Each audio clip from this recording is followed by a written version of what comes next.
The Time Club. Book 1. A time travel adventure story for all ages. Written by Benjamin Hummel. Read to you now by Benjamin Hummel. And illustrated by Benjamin Hummel.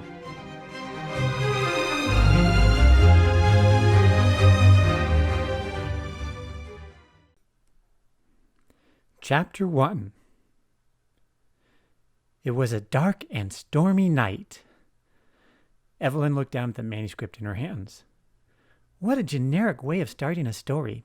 Anybody who starts a story this way should not be taken seriously. What do you think? Evelyn turned and looked at Caleb as she said this. What are you referring to, Evie? Caleb asked, caught a little off guard at the question. Oh, Clara asked me to proofread her story for English class with Ms. McDougall. The story is quite lacking, if you ask me, but don't tell Clara that. Caleb looked deeply into the pretty brown eyes of Evelyn peering out from behind round glasses. Today, her sandy brown hair was tied together neatly in a French braid. Was this a new look? Caleb liked it. Well, Evelyn interrupted the trance. What do you think? Caleb nodded a generic yes. It was the start of the school year at the Golden High School of Expeditionary Learning. This was a small and unique school for gifted individuals, wedged in between the hogbacks and the foothills of the Rocky Mountain Front Range. The school building itself was once a mansion from the early 20th century. It was retrofitted to the modern age, opened up, and converted into classrooms and laboratories, a place where fertile minds could come and explore their potential. Admission was strict and expensive, thus every student was exceptional in some way. Each had a distinct reason for being there. The school day had ended a few minutes ago, and Caleb caught up with Evelyn. The past summer, Caleb had finally mustered up enough courage to ask her out, and to his surprise, she said yes. Evelyn was an extremely popular, attractive, and ambitious girl. She had been in previous relationships with guys way more popular than Caleb, and who had way more of the stuff he didn't seem to have on his skeletal structure, muscles. But Evelyn wanted a change. She loved how Caleb affirmed her as a person and believed in her. And so, despite the ridicule of her friends, she took a chance on Caleb. You know, I'll just tell Clara to rework the opening, and we can look at the rest of the story later. Evelyn stuffed the manuscript into a side satchel she was wearing around her neck. We're here. Sure enough, here they were, on the second floor, standing in front of room 314. Are you sure I can join you in this after-school club? Caleb asked. Oh, don't be silly. Of course you can. I'll talk to the professor for you. The professor. As the two walked into room 314, the professor was there to greet them. Everybody loved the professor. He was an eccentric, middle-aged man who taught classes in math, science, and reason. For a man his age, he sure housed a ton of energy. While his behavior was often unconventional, the professor was still very well kept, dressing in clean shirts of button plaid, oftentimes accompanied with a blazer, and rarely without his dress jeans, as he would call them. Tall and lanky, with slightly thinning salt and pepper hair, the dimples in his cheeks and the twinkle in his eyes immediately put one at ease. It was not hard to get caught up in the professor's enthusiasm. In between classes, he would hang out in the hallways and get to know all of the students, instantly remembering their names. His kindness was legendary. Everybody knew the professor and loved the professor, even if they didn't have a class with him. Caleb looked down at his watch. The school day had officially ended 15 minutes ago, and now was the time when the afternoon clubs, sports, and activities started up. In room 314, a peculiar afternoon club was being initiated, with students being asked to participate by special invite only. Evelyn, one of the top students in her class, was one of those students. Caleb, however, was not. Yet when he asked Evelyn earlier about the nature of the club, she couldn't help but spill the beans. I told you the club is called Advanced Dimensional Physics and Quantum Exploration. So yeah, what's it really about? Come on now, you and I both know it's about something a lot more exciting. Is it about astral projection? Are you serious? Evelyn asked. Just checking. What about ESP, mind control, conspiracy theories? Caleb probed. The last one actually did make sense, considering the professor was going to be the teacher sponsor. The professor may or may not have once worked for the CIA. Evelyn shook her head no to all of them. Time travel? At this, Evelyn became silent and slightly flushed as she struggled to contain a giggle of excitement. That's it! Oh, can I join you? That sounds like so much fun! This was partially true, but the idea of time travel was personal to Caleb. He had an incurable infatuation with all things historical and the past. He looked at his watch, the watch his grandmother gave him right before she passed away. In her final days, she suffered with dementia. Even still, Caleb vaguely remembered as a young boy pretending to time travel with her and to go to places like the Old West. Problem was, Caleb knew he wasn't all that good at math and science. And so while he knew why the professor didn't include him, he desperately wished to be a part of this clandestinely named after-school club, especially if it meant spending a few more hours with Evelyn. "Hello there, Evelyn. Hello, Caleb," the professor greeted them. It didn't seem to dawn on him that Caleb shouldn't be here. Professor, is it okay if Caleb joins the club?" Evelyn asked on his behalf. The professor looked at Caleb and then extended his hands across the classroom. "You're here, aren't you? Present? In form? Your physical matter is occupying these coordinates that we recognize as this particular location in our overall universal fabric, correct?" Caleb nodded. "Well then, it looks like you're a part of the club now, doesn't it?" Caleb cocked his head back with a quizzical look. He had imagined he would have to do a lot more convincing than that. It was well known that for years the professor had been studying the idea of time travel. Some even suspected he was part of a special division at the CIA working for this very thing for the U.S. government. As the professor struggled to figure out the mysteries required to make time travel possible, one day he decided it would be best to involve more minds. Being an instructor at a school of gifted students gave him quite the pool from which to choose.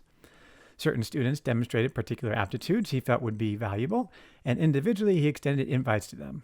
All who received an invite, and Caleb, who officially did not, admired the professor and would probably go along with any of his harebrained ideas, time travel included. As Caleb and Evelyn walked into this inaugural session of advanced dimensional physics and quantum exploration, expectations were fairly low. Let's be honest, the idea was a bit preposterous and slightly fanciful. Both descriptors would fit the professor as well. Regardless, it was a decent opportunity to spend time with each other exploring the possibilities. Caleb looked around the room. He noticed two more students. Off in the corner, kind of isolated from the rest of the class, was Jonathan. Jonathan was observably tall, measuring at 6 feet 4 inches, or exactly 193 centimeters, as Jonathan liked to point out, noting its prime number quality, but is more of a awkward, lanky kind of tall, and not as much of an athletic one. Caleb did not know much about Jonathan, other than the fact that he was here on scholarship. He did not come from means, like many of the other students at the Golden High School of Expeditionary Learning. It didn't matter. Jonathan was unarguably the brightest student in the school, especially when it came to math. Jonathan was prodigious in the way he could crunch large formulations completely in his head. While Jonathan was pretty confident in himself as a mathematician, he was generally very quiet. Many took his quietness as aloofness. Perhaps it was because he was a highly focused individual and probably didn't even recognize you were standing there as the gears in his head spun away ruminating on some sort of theory or equation. The other student was Maddie. Maddie had just moved here from India. Her slight Indian accent and her love of all things Indian, but at the same time all things American, resulted in a refined sophistication of both cultures and kept her from being a fish out of water in this foreign land. While she may be an absolute mathematical genius, she tried to hide this fact publicly by diving deep into fashion and design and becoming the queen expert in all things hip and trendy.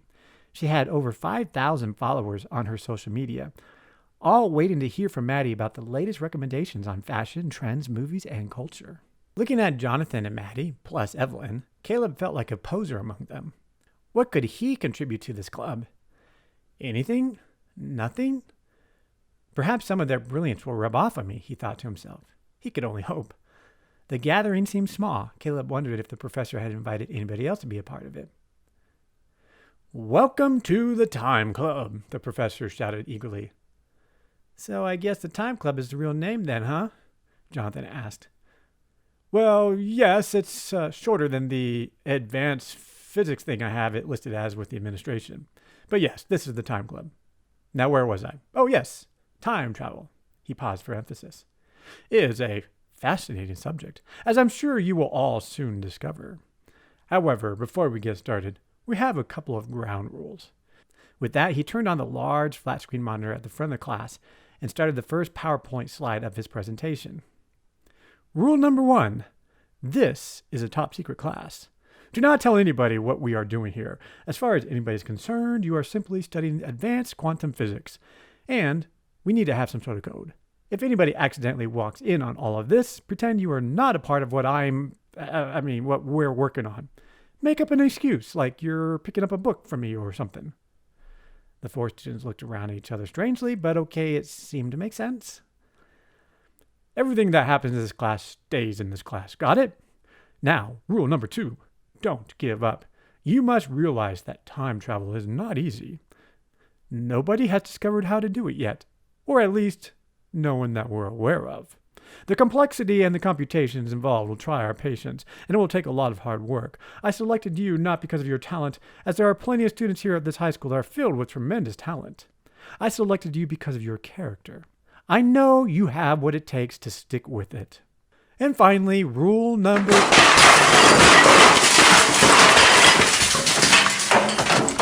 The professor was interrupted by a loud crashing sound as the door of the classroom abruptly swung open and in stumbled a slightly rounded kid as he tripped over a trash can situated nearby. "Sorry, Dad, I'm late." There was an audible groan that came from the other 4 as they looked to see Bones, the professor's adopted son, standing in the doorframe. There was no doubt about several things. First, the professor absolutely adored his son. Second, it was by pure nepotism that Bones was even allowed in the Golden High School of Expeditionary Learning, as it was clear he did not have the same intellectual capacity as the other students that made up the population. And finally, Bones certainly did not have the qualifications to be in such a very highly specialized after-school club. What could Bones contribute to the discovery of time travel? As Caleb pondered this, it did put him somewhat at ease. At least I'm not the only one who's going to be out of place here, he thought. "That's okay, son. Take a seat." Bones walked over to the rectangular table where Jonathan was sitting. Grabbing a stool from one of the other tables, he slowly dragged it across the hardwood floor, creating a loud shivering inspiration.